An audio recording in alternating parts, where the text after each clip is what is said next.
Kamusta naman being first time mom? Mahirap siya. Hanggang sa iyak ka na lang kasi parang mapapaisip ka na ba? Ito na ba yung buhay ko? Okay, going so. Welcome to my vlog.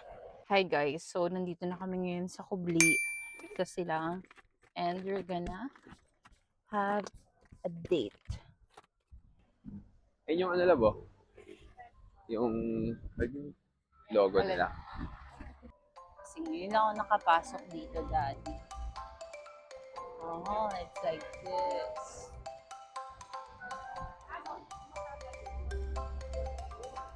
Parang ganito yung style ng Cafe Agapita din. May ganito din. Ah.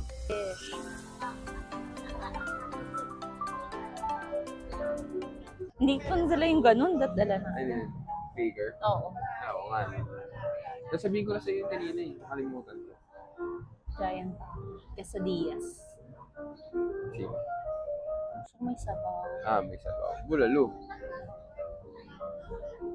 Adobong kabayo. Ay, nasa yung panitimbang. Ay, nasa sasakyan. Kunin ko na lang. Okay. Sige, anong gusto mo? O dinakdakan. Baka pwedeng humingi ng ano. Adobong kabayo. Iyo. Hindi, masarap tapa. Ito na po. Ito, sobrang sarap niyan. O di yun orderin mo. Kaya lang kasi inisip ko eh. Sige, mamaya. Depende sa Ba't mas order. mahal yung ano, bulalo sa kabayo? Sim tilapia. Oh, sarap ng grilled tuna. Sim. Gusto mo? Dito na tayo. Kala ko ba magtitipid tayo? Kaya nga eh. Ano yan? Mag-video ka naman eh. May Japanese Dami nila, cuisine kasi daw. May ramen pa. Bento. Ang bango. So good. Grabe yung kape nila. What's Ang this? sarap. Caramel macchiato. Grabe yung lasa ng kape. Hanggang dulo. Ang kapal na lasa. Parang one of the best caramel macchiato na natikman ko. Wow. Legit. No fillers or what. Re-review natin guys yung pagkain nila dito sa Madarab Kubli. Kubli. Yeah. Kubli Silang Kabitsay. Para tingnan natin kung marirecommend natin sa inyo guys. Okay muna tayo. Based on number 2, sorbet. Sit kami. Let's eat. More sabaw for mommy para more gatas. Yes, For yes, Kaylan din. yes. Gusto mo dito kung ilagay yung gulay? Yes, please.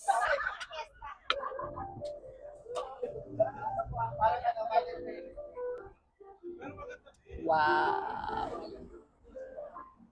Thanks, Daddy. Love you. Yun o. Tapos, We have bulalo and bulalo and what's this one? grilled tuna. Wow. Grabe naman nila guys. Oh. Kita nyo ba yan? Parang para dito talaga ako eh. Food review. Yay. Parang kung magiging, parang kung magiging content creator ako guys. Taste test.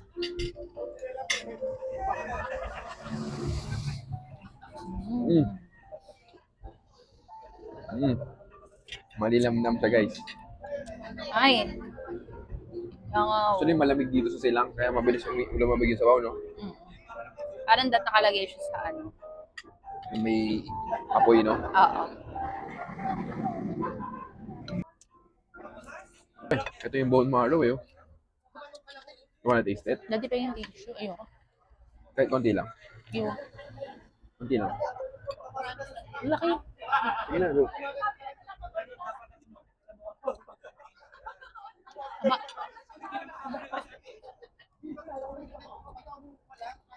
Taste the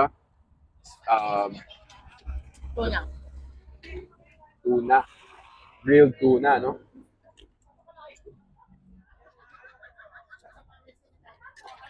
Wow, ang ganda yung tsura.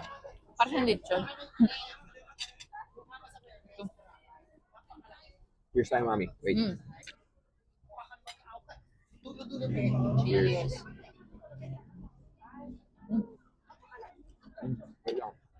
May kulang ah.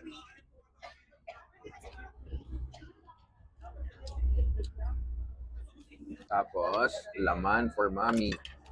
Akala ko ba meron kang ano, topic? Habang kumakain tayo. Ayaw nga, no? Um, napasarap eh, no? Pero, topic natin is ano? Tanongin kita. So, yung tanong ko sa'yo is, Hindi. kamusta naman being first time mom? Kwento mo naman sa kanila kwento mo sa amin. Wow. Oo, kasi parang itong tanong na to parang hindi ko naman siya directly natanong sa'yo. Pero gusto ko lang rin malaman.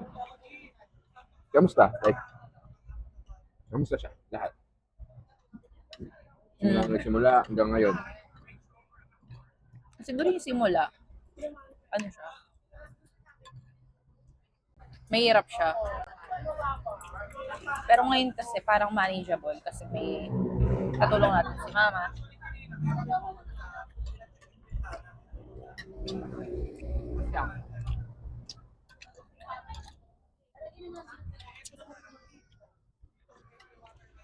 Ang sarap magkwento pag di masarap yung pagkain, no? Actually. Pag masarap, ang sarap eh. Kasi mabibiting ka ng subo eh. Pero nung una kasi, parang ang daming nangyayari. And yung change, when it comes to changes naman sa katawan, parang sa akin is, lang siya, normal siya. Hindi ko siya like, tinitake na, hala, ang itim ng ganito, ang laki ng ganito, yung mga ganun, wala. Parang normal siya sa akin na tanggap ko na siya bago pa mangyari lahat na mangyayari talaga siya.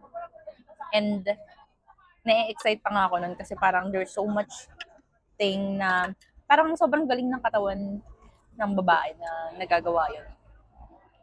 And I always believe naman na mababalik siya at some point. Pero siguro yung mahirap na part lang ng pagiging mom is yung pagiging first time. Pagiging? Yung pag first time mom ka na hindi mo alam na shit, ganito pala to, wala palang tigil. Na parang pagkapanganak mo, yun na pala agad. Game na. Though may one day naman na binigay sa amin para magpahinga before ibigay si baby. Pero after nun, nabigay na si baby. Dire-diretso na. Pero actually, hindi ko rin, iba kasi yung experience ko sa experience ng iba. Kasi nandiyan talaga si mama all throughout. Simulan nung nanganak ako para tulungan kami. Actually. So yung hirap na sinasabi nila kapag ka naging mother ka. Feeling ko 30% lang yung sa akin. Kasi more on si mama talaga. Kaya super grateful kami kay mama na tinutulungan niya talaga kami. Sobra. Mahirap lang siguro love kapag kunyari, katulad ng sinasabi ko before na first month, kunyari mamamalengke sila, tapos kaming dalawa lang ni Kaylin yung naiiwan, tapos umiiyak siya, hindi ko alam yung gagawin. Alam mo yun, nalulungkot ako, naiiyak na lang din ako, hindi ko alam gagawin. Mga ganun, kapag naiiwan kami mag-isa, naiiwan kaming dalawa lang. Parang feeling ko ako lang mag-isa sa mundo. Kahit mamamalengke lang sila. Actually. Kasi feeling ko siya parang bago kasi siya, especially yung kapag baby si Kaylin talaga, na baby pa. Sobrang hirap din talaga. Unlike ngayon, kasi pag binuhat niya ngayon, parang gustong-gusto siya ni Kaylin. I mean, hindi niya na kailangan itayo si Kaylin para matulog. Kahit iupo niya lang, iheli niya, matutulog na. Unlike ako, kailangan ko parang itayo, alam mo yun. Before kasi, hindi niya pa niya alam yung gano'n. So, pag naiiwan sila, tapos iiyak si Kaylin, hindi niya alam gagawin niya, iiyak na lang siya. Kahit ako Tsaka kasi, parang before, hindi ako like super makapaggalaw kasi nga masakit yung tahi ko, gano'n. So yung parang limited lang yung movements na pwede kong gawin. Sama. Pero ngayon, kahit mag-plank ako, kaya lang.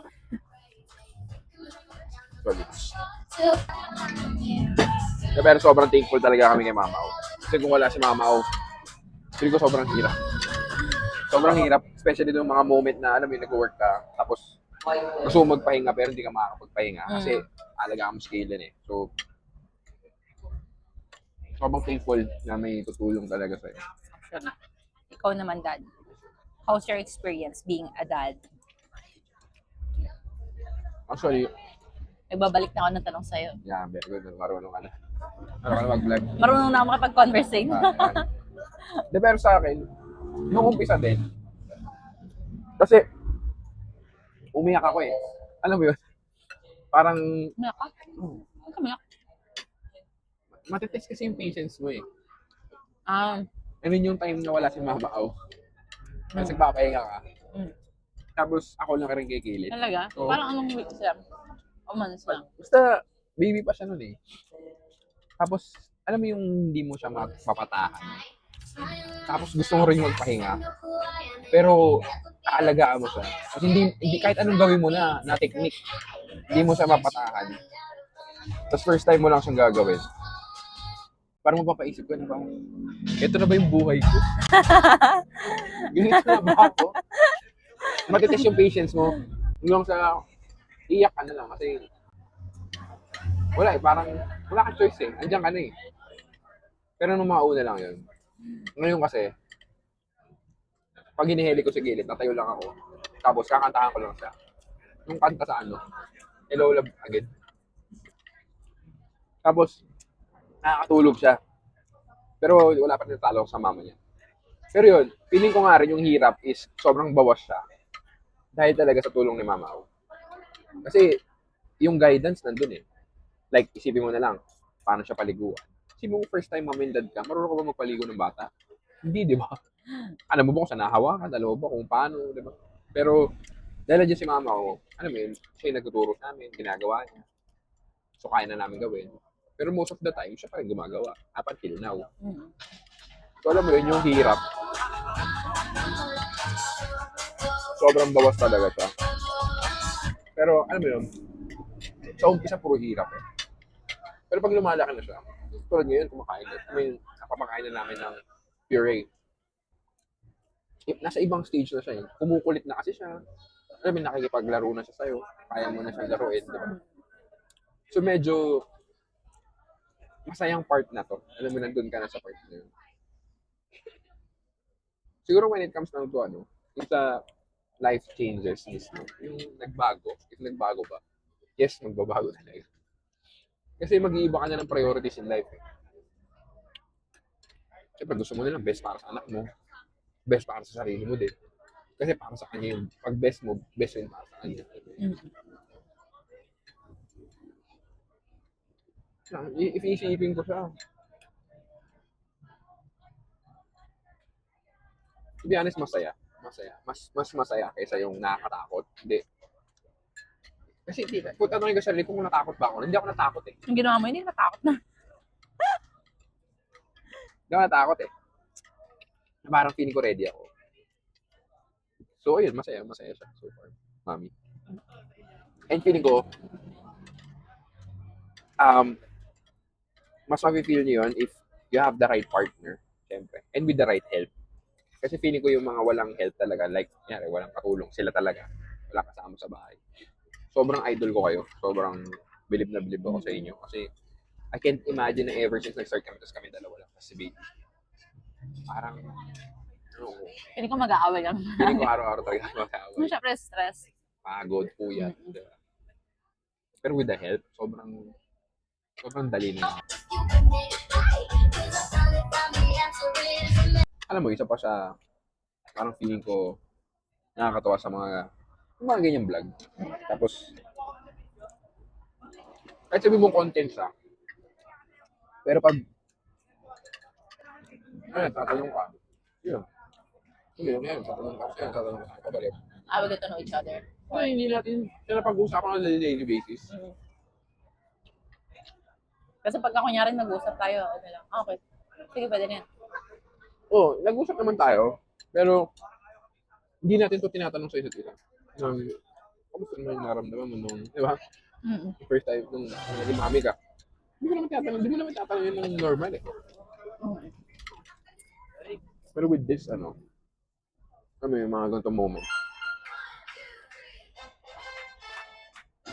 You get to know each other more, alam mo yun, tapos mas nalalaman mo yung naisip mo part niya.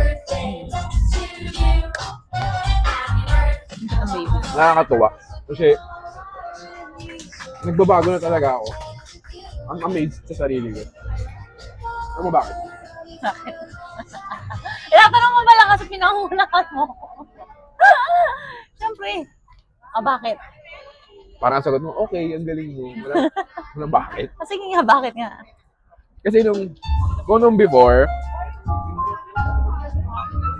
ito yung binigay sa akin, ano yan? Grilled tuna. Para sa presyo niya, magagalit ako eh. Parang, questioning ko pa na, ba ang liit? Dapat mga dalawang ganyan. Parang gano'n. Pero dahil alam mo yun, nakakabusog na yung mga ganyan. Actually, Di ba? yung small serving ng food, nakakabusog talaga siya if marunong ka kumain. Exactly. Kung di ka na timawa. Omsim. Boy, timawa ako eh.